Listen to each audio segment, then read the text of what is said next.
WBHRB 2026 রিক্রুটমেন্টের জন্য preparation start করে দিয়েছো, কিন্তু রিক্রুটমেন্টে অ্যাপ্লাই করার জন্য যে ডকুমেন্টসগুলো লাগবে সেগুলো রেডি করোনি, তাহলে কিন্তু পুরো প্রিপারেশনটাই তোমার বেকার যেতে পারে। হ্যাঁ, কেন কথা বলছি? কারণ আমাদের যখন রিক্রুটমেন্ট বেরোয় তখন 20 থেকে 25 দিনের মতো টাইম দেওয়া থাকে অনলাইন অ্যাপ্লিকেশান সাবমিট করার জন্য। অনলাইন অ্যাপ্লিকেশান করার সময় দেখা যায় কারো জন্ম তারিখ ভুল, কারো নাম ভুল, কারো অ্যাড্রেস ভুল, কারো ডকুমেন্টস খুঁজে পাওয়া যাচ্ছে না, অনেক রকম প্রবলেম হয়।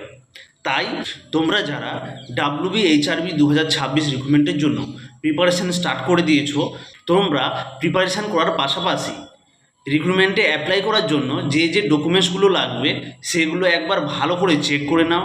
যে যে ডকুমেন্টসগুলো লাগবে সেগুলো রেডি করে নাও।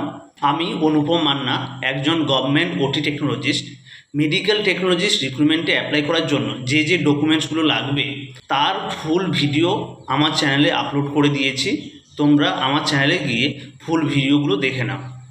এই রকম ইনফরমেটিভ ভিডিওগুলি পেতে এখনই আমার চ্যানেলটি সাবস্ক্রাইব করো। Thank you.